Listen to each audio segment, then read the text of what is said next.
Hello and welcome back to our 10th match of the first day of the 11th Alliance tournament. We're almost a third of the way through the day. There's a lot of matches still to go, and we've had a lot of great matches so far. This is CCB Fozzie. Along with CCB Rise, we're going to bring you Clockwork Pineapple versus Rainbow Dash Friends. Yes, and we'll get into the setups. You can see them now, but an interesting extra piece of information, Rainbow Dash Friends made a little whoopsie. Their FC warped them to the wrong arena to start the fight, so they were penalized by being put at 0, which actually they don't mind all that much as they brought a bunch of Tech 1 cruisers. And lucky for them, their logistics did not accept that fleet warp, so he ends up away from them at the range he wanted to be at. Yeah, so anyway.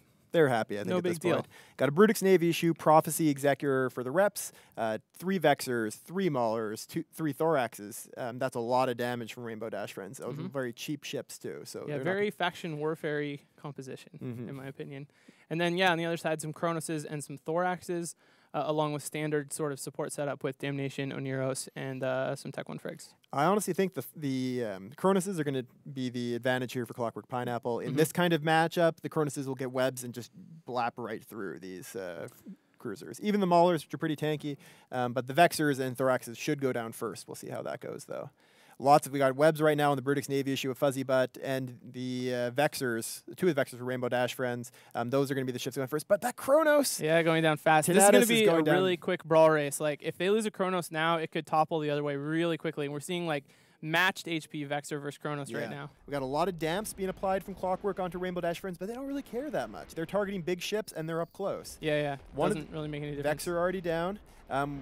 There's a lot of damage being spread, I think, from smart bombs. The Chronos smart bombs are actually eating through the shields of these Rainbow Dash Friends cruisers. Wow, that Chronos really not having a good time. They need to get another cruiser or 2 down to have any chance of keeping him alive. He's in destruction now. Another Vexer dropping, though. Vexers with hurts. the highest potential DPS of any Tech 1 cruiser, vanilla Tech 1 cruiser.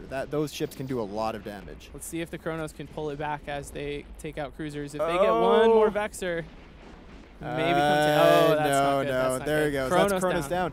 That hurts. 2 Vexers for Chronos. That's a good trade for Rainbow Dash Friends. They've still got the Brutix Navy issue, which is a big, heavy-hitting ship. And then they've still got a bunch of these cruisers. But I bet the trading will continue. Wow, Thorax down fast. That's an interesting choice, switching to Thoraxes instead of going for the other Chronos. That's what I'd go for, yeah. That makes a lot of sense. More like damage for less HP off the field. So what we didn't mention beforehand, there wasn't really time. The Thoraxes actually didn't start at 0. So the Cronoses started at 0 for Clockwork Pineapple. The Thoraxes started away, which I think is probably why they primary the Cronoses. The Thoraxes just wouldn't have been there right away. But if you have the option to shoot a Thorax, go for it. Yeah, if they come in. And you can see another one actually there really close to the rest of that Rainbow Dash group, so I'd be interested to see if they choose him next. They definitely could. He looked like he was right on top of them to me. Yeah, the Executor, like the logistics and the Frigs for these guys are ways away from the beacon, but everyone else is just clustered right on top. Thorax and another Vexer down for Rainbow Dash Friends. They're starting to run out of damage. Like they still have 4 or 5 ships here that can do some significant damage, but they still have a Chronos and the Executor and logistics to get through. Of Azuna there, Azunana, or however you pronounce it, is taking some damage. He's got a Frig on top of him. And or a couple of Frigs. He's got Merlin, Jaguar, City on top of him, and that's not going to help. If they lose that, then they're not going to be able to really have any defenses whatsoever. Wow, so you can see the Rainbow Dash group here shooting at that Thorax, the Puskarich Thorax there, and he is going to go down. Okay, he was not taking as much damage as I would have expected. The sort of lull in damage output from Rainbow Dash Friends seems sort of surprising to me, but there he goes. So another Thorax down, really a Chronos and a Thorax. It might have been a successful jam on the Oneros because they do have ECM drones on him. That's true. That's true. I'd be surprised if the Oneros was able to rep through all the damage of the Rainbow Dash group, but maybe that is what they had to do. And so I don't know. Let's see if we can get down that last Thorax. They lost their Execure, but now looks like they're the turning to the Brutix. Yep. And once that guy goes down, that's going to be a ton of their remaining DPS. Maulers don't do a huge amount of DPS. They've got great tanks, but they're not a bunch of damage. So with that Brutix Navy issue, they're not going to be able to break your Chronos, I think. The Chronos local will be able to rep them. Yeah, and the effect of all these Frigs is starting to stack up, too. You know, we talk about distribution of E-War and how important that is, and with now only 6 ships left on Rainbow Dash side and 5 support Frigs to spread out those damps and ECM, that becomes more and more of a problem for Rainbow, although damps still shouldn't have a huge effect on this fight since they can be as close as they want to that Chronos and presumably that Thorax, too. Yeah, in this case, I think it's just the lower DPS of the Maulers. Right. Like, that Thorax is tanking. Yeah. He's going down slowly, but the reps from the Oneros of Basanda are keeping him up alive for a long time. Yeah, now the Brutix for Rainbow Dash Friends is going to go down. No support for him and, no logistics left and in destruction now. So that hurts bad. That really, really makes it difficult for me to see a way for Rainbow to get out of this. Yeah, so this Clockwork Pineapple group, the core is made up of the Greater Goon, which is a Something Awful group not directly connected with Goon Swarm. They live in Syndicate and have a lot of PvP and experience, so I'm not surprised to see them doing quite well.